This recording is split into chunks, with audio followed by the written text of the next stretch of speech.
Nah, makanya di sini kita rasakan udaranya lebih kuat tekanannya, karena kita dekat dari ventilasi udaranya. Ada dinginnya, kalau bisa nunggu seluruh waktu gitu bisa lihat kalau sibuk sini. Iya, dulu kan dalam jangka waktu berapa lama di belakang ini? 2 tahun 8 bulan. 2 tahun. 2 tahun 8 bulan dibikin oleh Jepang, oleh pekerja paksa. Lebih cepat Jepang bikin lubang ini daripada renovasi lubang ini.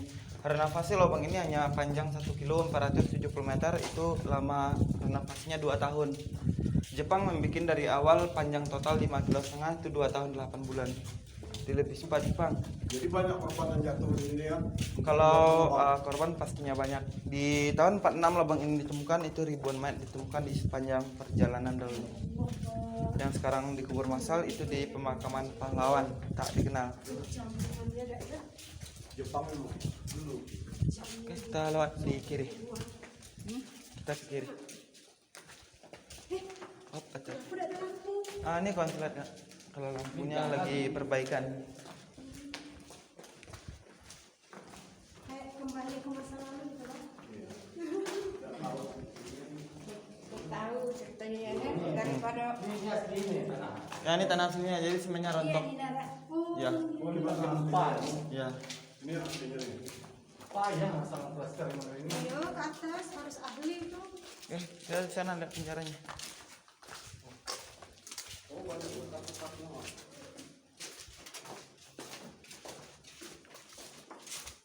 Kakak kamu kita tinggal ya? Iya, bukan.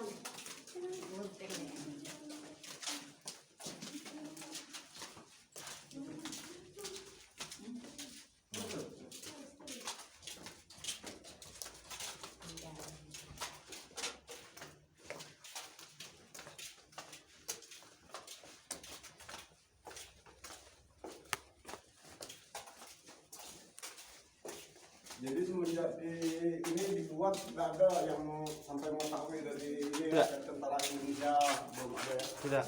Nah. Di sini dibikin oleh Jepang penjara bawah tanah. Kalau daunnya jeruji-jeruji di sini hanya terbikin dari bambu, kalau dekat hanya menggunakan rotan. Kalau panjang ini aslinya ada 56 meter aslinya. Jadi kalau sekarang ini udah pendek, ada tumpukan tanah dan daunnya berbentuk letter L ke kanan. Jadi sekarang ada tumpukan tanah karena di dalam sini pernah dijadikan semacam kuburan massal. Karena di tahun 46 men-men yang ditemukan di sepanjang perjalanan itu tidak diketahui apa agamanya, dikubur massalnya di dalam sini daunnya.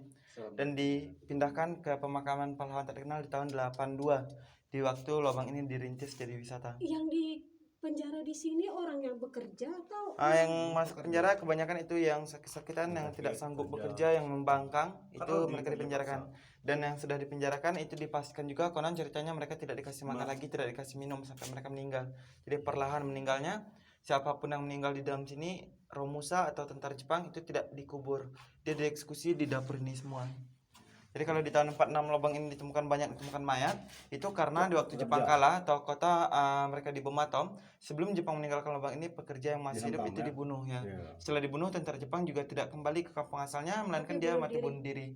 Itu dengan cara menancapkan samurai mereka ke tubuhnya mereka.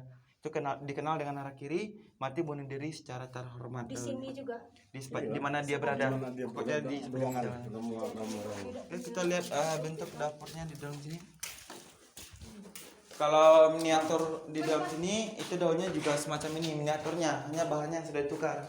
Meja ini daunnya terbikin dari kayu dan daunnya di sini dindingnya itu dilapisi bambu, dan bambu yang melapisi dinding di sini itu mempunyai corak garis-garis, tapi nggak sebanyak ini. Jadi ada garis-garis juga pada bambu daunnya, itu maknanya setiap Jepang bunuh satu orang pekerja, mereka hanya bikin tanda dengan garisan pada bambu itu. Jadi dia lebih bisa mengatur berapa orang lagi yang harus dioper ke daerah Sumatera. Dan di sini mereka juga bikin 2 lubang, ini ada pintu pengintaian. Jadi kalau kakak abangnya lebih maju, bisa lihat itu tembus ada cahaya di atas sana. Dan tangga yang kita turun yang pertama yang hanya sebesar ban mobil, sebesar inilah daunnya. Oh iya. Nampak ya, Bang? Biar Jadi kalau alat bantunya di sini ada tali daunnya, dan di kiri kanan itu ada lubang-lubang kecil itu sampai ujung atas sebagai tumpuan kaki mereka karena dinaik, merayap atau merangkak. Sampai di atas sana itu keberadaannya di bibir jurang. Yang diintai adalah para petani yang ingin berdagang ke daerah kota. Di bagian kelihatan ingin berdagang, itu mereka diintai di sini. Penculikan nanti ada pintu penyergapan. diculik ya? Diculik ya. Yang diculik hanya yang membawa hasil bumi juga.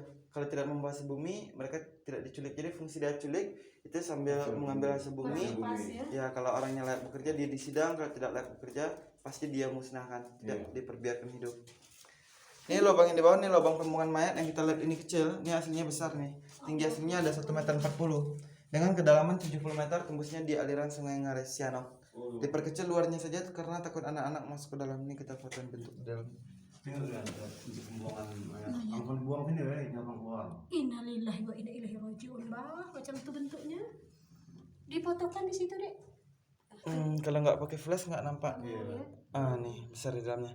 Jadi 1,40 meter kurang lebih tingginya. Ini datarnya hanya sampai di sini. Ini 10 meter masih agak landai itu. Tapi setelah itu baru curam tembusnya di sungai. Dan mayat-mayat yang meninggal itu bukan langsung dibuang. Baik Romusa atau tentara Jepang yang meninggal, dia dieksekusi sama, diperkecil atau dipotong-potong yang berfungsi mempermudah laju mayat itu ke bawah ya. Wajahnya apabila masyarakat Ngares Sianok itu dihancurkan dan potongan-potongan tadi diikat dengan tali dan ditarik oleh tentara Jepang yang aktif di Ngares Sianok dan langsung dihanyutkan oleh aliran sungai. Jadi 3 cara itulah akses mayat-mayat dalamnya dibuang ke dalam sana. Jadi ini dapur penyiksaan dahulu. Jadi ini meja ini fungsinya untuk ini mutilasi dulu. Mungkin Pak, karena ditemukan daunnya juga ada meja. Ya, Tapi dari kayu daunnya Kak. Nah, karena ada meja makanya dibikin lagi meja. Duplikatnya. Untuk Mungkin. itulah sejarah kan. Ya Jepang dibanding Belanda 3,5 abad, Jepang 3,5 tahun. Itu lebih kejam Jepang Lebih parah daripada Belanda. Kalau Belanda hanya kerja rodi. Kalau Jepang Romusa.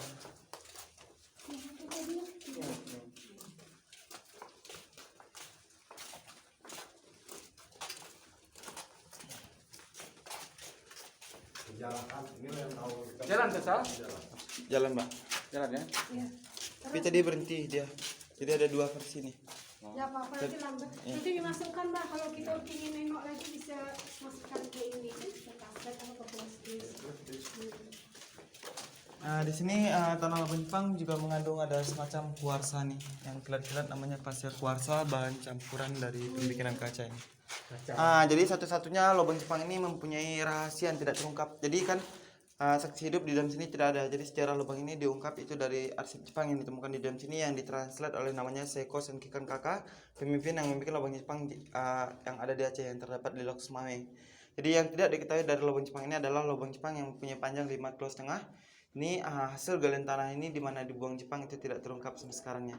Jadi kalau kita kumpulin galian tanahnya mungkin akan terbikin bukit kecil berapa juta kubik tanah yang mereka buang. Masyarakat Bukit Tinggi asli pun tidak melihat di mana Jepang membuang sampai sekarang. Itu masih teka-teki sejarahnya. Hasil galian tanah ini ya. Kalau dikumpulin banyak nih kan. Iya, mungkin nggak ada. Sebagian orang banyak mengatakan dibuang ke arah sungai. Jadi kalau dilogikakan dibuang ke arah sungai terus menerus. Awal kali pertama lubang ini digali di mana? Ngarai. Di Ngarai Sianok. Bukan di bawah. Di Ngarai Sianok. Kalau ini yang kita jalani sekarang ini udah pembikinan dari pertengahan ini. Nah, kalau yang di awal kali dibikin itu tidak dibuka jadi wisata. Pernah nggak di sini kalau orang yang selalu mengambil kamu kisah horor kayak gitu? Pernah. Di tahun 2012 itu ada rekan kita pemandu di sini. Dia membawa rombongan keluarga kan. Tapi kalau kita lihat di dalam CCTV mereka hanya berbicara sendiri. Nah, kalau di tahun 97 itu ada turis dari Belanda di dalam sini hilang selama 1 minggu. Tapi hidup lagi di tempat. Katanya kemana selama 1 minggu itu? Ada orang yang membantu mereka di sini, ada yang ngasih makan juga. Tapi dia nggak tahu jalan keluar. Nah, tapi dia bersama seseorang. Sini keluar. Kalau ini pintu penyergapan Jepang yang berhubungan dengan pintu pengintai tadi. Jadi setelah diintai petani itu penculikannya di bawah sana. 10 meter di bawah sana sekarang udah jalan raya. Kalau dahulunya itu jalan setapak yang menuju hutan-hutan. Oh, tadi.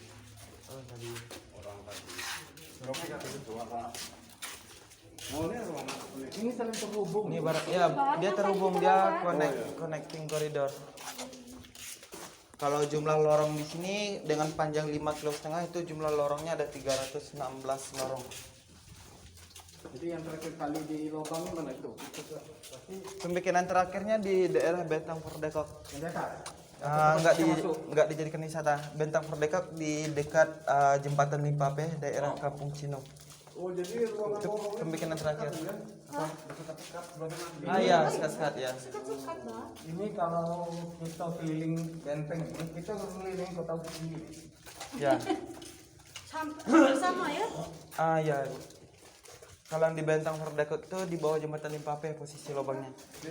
Di Istana Triarga juga. Ya, ini kita lihat tadi. Iya, nanti waktu kita putar sini ya. Iya, kan dari kita datang dari situ. Iya. Oh iya. Jadi tapi tidak diganggunya yang itu yang apa namanya itu? Enggak, Cuma sendiri beda ngomong kayak gitu ya. iya. Orangnya tidak kelihatan. enggak. Hanya semacam itu. Ada banyak orang meninggal penasaran kan di sini tuh. Tapi kalau orang kisah yang apa-apa berarti cuma diperbesar yang ribuan orang beda sehoror itu. Faisal dari garis keturunan yang mana? Yang mana kok? Oh, Yang bisa mandu di situ kok. kalau ini pintu keluar juga kalau ini bikinan pemerintah dikorek di tahun 2006 untuk akses kita keluar. Tinggal daunnya nggak ada di sini. Ya kita ada 2 akses untuk keluar, bisa keluar di sini, bisa balik ke arah tempat yang tadi. Kalau keluar di sini kita juga naik tangga tembus di pemandangan. Tapi jalannya agak mutar, nggak apa-apa ya? Ya, kalau di ujung sana itu tidak kita lalui karena yang arah lurus itu dibuntukan sekarangnya. Daunnya itulah yang menghubung ke Bentang Ferdekut, Triarga, Yang di bawah Istana Triarga juga. Kebun binatang. Iya, Jembatan dekat itu kebun tadi, binatang. jembatan itu tadi. Yang di seberangnya. Jadi diarahkan ke daerah pusat kota oleh Jepang karena Belanda dulunya sudah berhasil bikin pusat kota di daerah Bukit Tinggi yaitu Jam Gadang. Makanya diarahkan semua ke daerah pusat kota oleh Jepang. Tapi pada saat itu pembangunan datarannya sama Belanda ikut tum kan karena menual pengadilannya. Jadi lubang Jepang ini dibikin Belanda sudah tidak ada di sini lagi. Tapi Bukit Tinggi sudah jadi ibu kota. Mereka bikin itu Jam Gadang. Makanya Jam Gadang itu berdekatan dengan pasar biar orang-orang yang berdagang itu tahu dengan waktu dulunya. Fungsi dari Belanda. Jadi diarahkan ke sana oleh Jepang karena Jepang juga ingin menguasai Bukit Tinggi. Karena Belanda sudah berhasil kan. Karena Bukit Tinggi ini kaya dengan hasil rempah dahulu. Ribuan nyawa. Sekarang di tinggi kayak adanya pedagang. Kalau sekarang ya. Alhamdulillah kita merdeka ya. Enggak lagi di apa, dulu nanti itu kan. Enggak sobok orang. Rasa? Iya bang. Enggak sobok enak. Memang Faisal orang mau kita 11. Tadi sempat kita masuk kayaknya dia ada pakai karcis orang punya dia pemandu.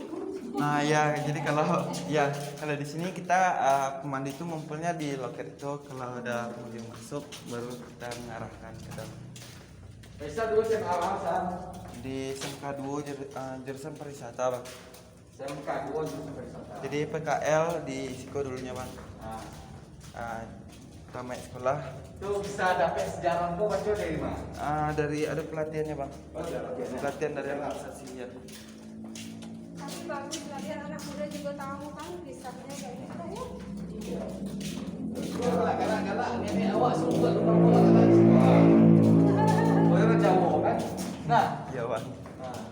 Nenek awak dulu mungkin ada yang mau datang turunan gitu lah. Ini apa nih? Kalian ini mau dibikin musala kak, dan sebelah kanan ada 2 toilet. Jadi dibikin musala dan toilet oleh pemerintah karena di luar sana akan dibikin pasar souvenir kan.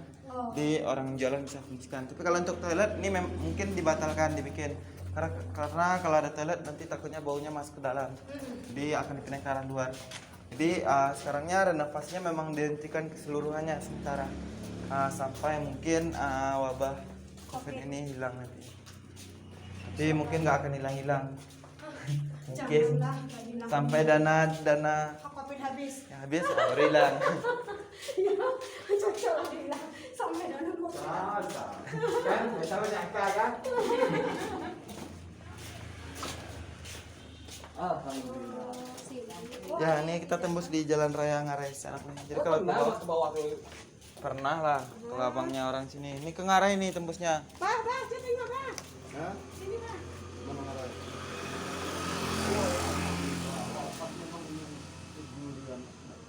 Oh enggak, apa nak foto pula? Foto kan Sabtu. Di mana pak? Di Ngarai di itu. Oh di atas nantinya lebih. Di Oh atas sini aja. bagus kan? Bagus ya. Di atas ya. Kalau di sini belum nampak Ngarainya. Oh ya. Ya, ayo. Kita jalannya sini. Malah salah mati misal.